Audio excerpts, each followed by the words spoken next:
자, 오늘 말씀 1절에 보면 주의 이름이 가까움이라는 말씀이 나오죠. 이 말 속에는 몇 가지 뜻이 있습니다. 제일 먼저 말 그대로 주님께서 우리와 가까이 계신다. 좀 쉽게 이야기하면 우리가 주님을 부른다면 그 부름을 듣고 대답할 만한 거리에 계신다라는 그런 뜻입니다. 자, 이렇게 나와 가깝게 계신 주님은 어떤 분이십니까? 우리가 늘 말하는 것처럼 전지전능하신 분이시죠. 그야말로 모르시는 것이 하나도 없고 하지 못할 일이 하나도 없는 전지전능하신 하나님이세요.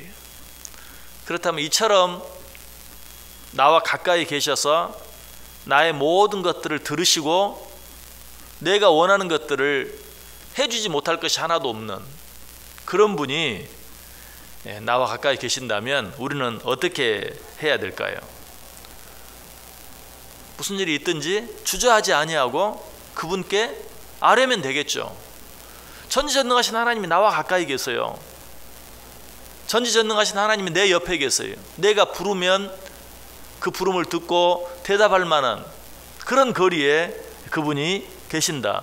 그렇다면 우리는 무슨 일이 있든지 제일 먼저 이 주님께 아뢰어야 돼요. 무엇으로? 기도로. 그래서 이사야 55장 6절에 너희는 여호와를 만날 만한 때에 찾으라, 가까이 계실 때에 그를 부르라. 그런데 주님이 지금 나와 가까이 계신다는 거예요. 내 옆에 계신다는 거예요. 어떻게 해야 되겠어요? 그 주님을 불러야 되겠죠. 자, 그런데 주의 이름이 가깝다라는 말은 이런 뜻 외에도 보다 더 중요한 뜻들도 있어요.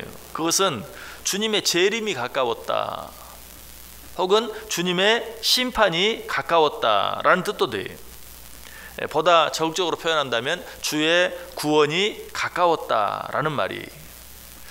여러분, 재림의 때, 심판의 때, 구원의 때가 이르면 어떤 일이 일어납니까? 오늘 보면 2절에 보시면 주의 말씀이 내가 정한 기약이 이르면 내가 바르게 심판하리니. 그때가 되면 주님께서 모든 것을 정의로 심판하신다. 자, 그렇다면 그 주님이 지금 가까이 계신다.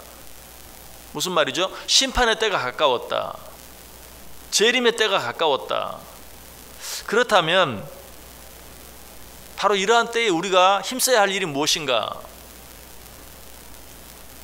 그 주님께 기도하는 것인데, 특별히 어떤 기도? 회개하는 기도. 주의 재림이 가까웠어요. 심판이 가까웠어요. 심판하시기 위해 이 땅에 오실 주님이 지금 내 가까이 계세요. 어떻게 해야 되겠어요? 우리의 모든 죄를 회개해야 돼요. 그래서 마태복음 3장 2절에 회개하라. 그리고 뭐라고 말하죠? 천국이 가까웠느니라. 이 말은 심판이 가까웠다는 것이에요. 주의 재림이 가까웠다는 것이에요. 그러면 이러한 때 우리는 가장 먼저 우리 안에 있는 우리의 죄들을 내어놓고 회개해야 돼요. 지금 내 가까이 계신 주님이 나에게 이르시면 어떻게 하신다고요? 모든 것들을 정의로 심판하겠다라고 말하고 있어요. 이것을 바꾸어서 이야기하면 주님이 전혀 내 가까이 계시는 것처럼 느껴지지 않는다면 그 이유는 무엇일까?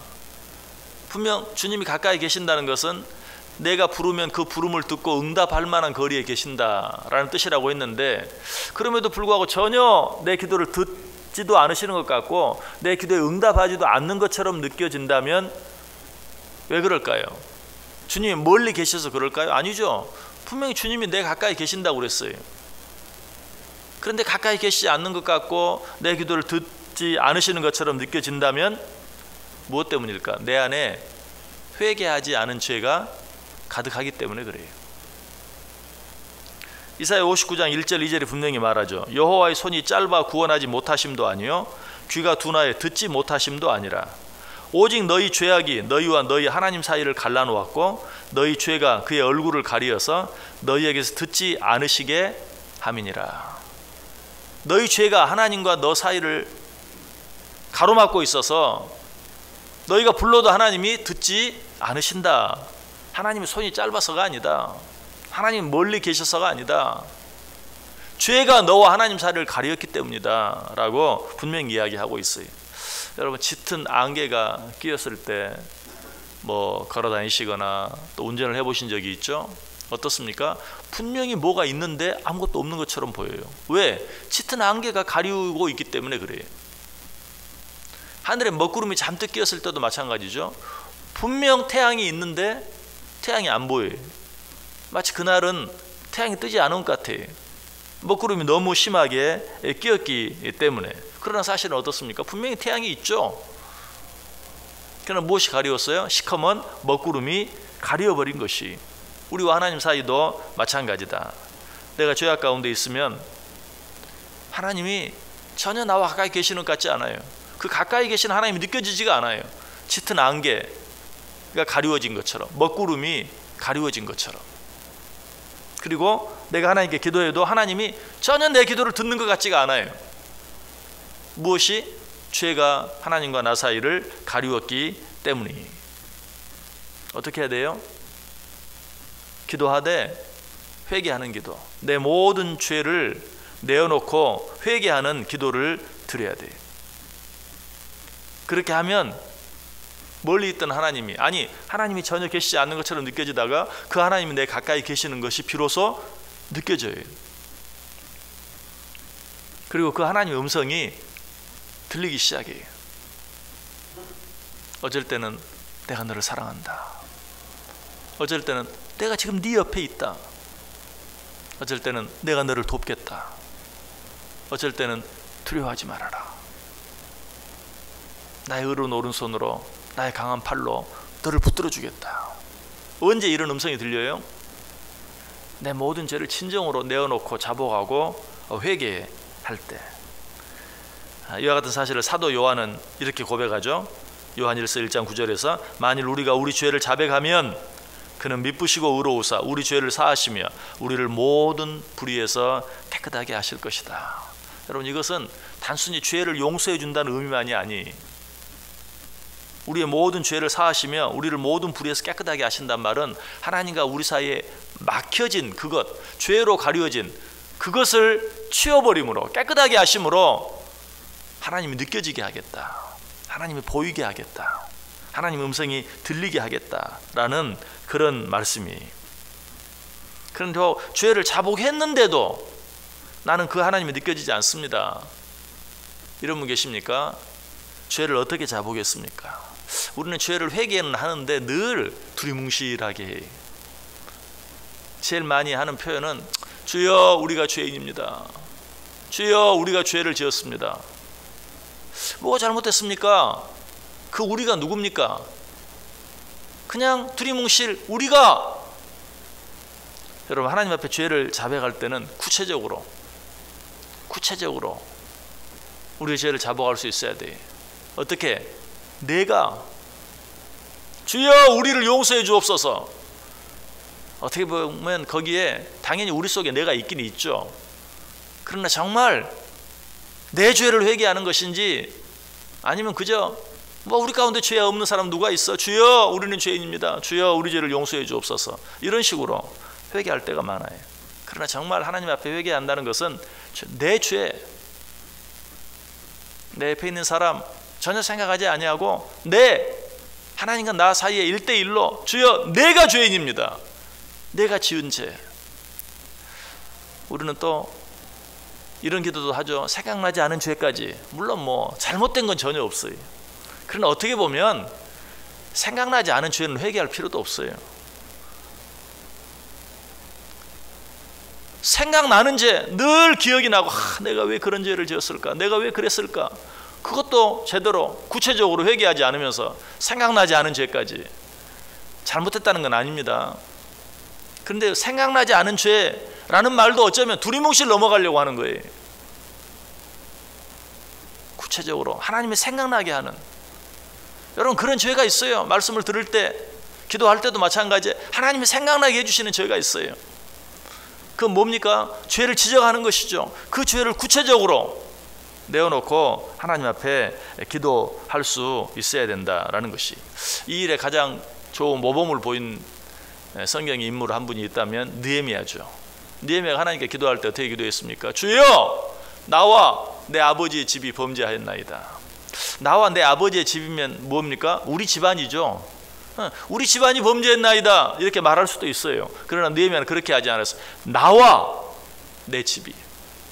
이것도 그냥 내 집이라고 하면 되는데 그렇게 말하지 아니하고 나와 내 집이 범죄하여. 우리 민족이 이렇게 어려움을 당합니다. 사실 느헤미야의 민족이, 이스라엘 민족이 고통을 당하는 것은 느헤미야의 죄와는 사실 상관도 없어요. 느헤미야보다 훨씬 이전에 할아버지 때 지은 죄로 말미암아서 포로로 잡혀가고 어려움을 당하는 그런 때에 있었어요. 그래도 느헤미야는 분명히 말합니다. 나와 내 집이 범죄하여. 지금 이런 어려운 가운데 있습니다. 내가 범죄했다고 분명하게 고백하고 있는 것을 보게 돼요. 여러분, 하나님은 우리의 기도를 들으실 때 기도하고 있는 그 사람을 봐요. 기도하고 있는 그 사람. 내가 내 자녀들을 위해 기도해도 내 자녀들을 보기 전에 그 자녀들을 위해 기도하고 있는 나를 먼저 봐요.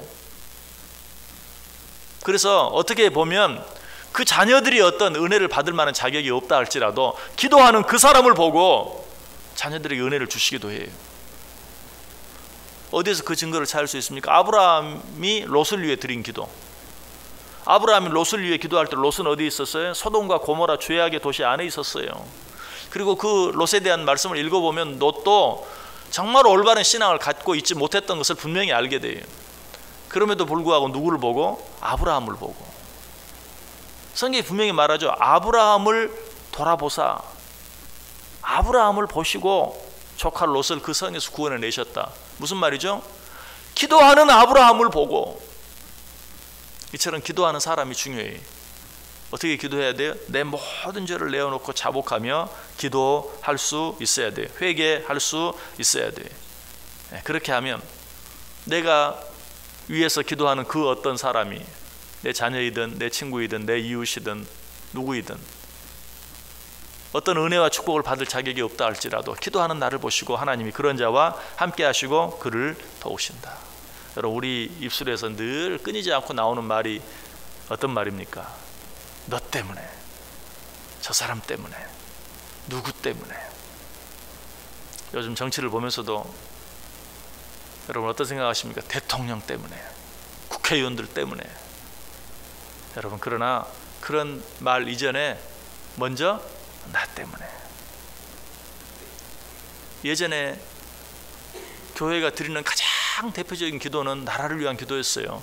여러분들 여기 계시는 분들은 다 여러분들이 젊었을 때 신앙생활을 했다면 금요 기도에 나와서 제일 많이 한 기도, 제일 먼저 한 기도, 나라와 민족을 위해서 얼마나 뜨겁게 우리나라 방방곡곡에 있었던 그 기도원에 가면 얼마나 많은 기도들 가운데 가장 먼저 가장 뜨겁게 드렸던 기도가 어떤 게 나라와 민족을 위한 구국 기도, 또 구국 기도원들이 얼마나 많았습니까? 나라가 왜 이렇게 어렵습니까? 정치가 왜 이렇게 어렵습니까? 나라가 왜 이렇게 분열됐습니까? 왜 이렇게 하나가 되지 않습니까? 대통령 때문에, 국회의원들 때문에, 나 때문에, 내가 그렇게 나라와 민족을 위해서 기도하지 못했기 때문에 하는 이런 마음, 이런 태도가 우리에게 필요하다. 주의 이름이 가까워요. 무슨 뜻이라고요? 주의 제 이름이 가까웠어요. 주의 심판의 때가 가까웠어요. 아니면 내가 부르기만 하면 주님이 들을 만한 거리에 있어요. 그런데도 그 주님이 느껴지지 않아요. 그 주님이 내 기도를 듣지 않으시는 것 같아요.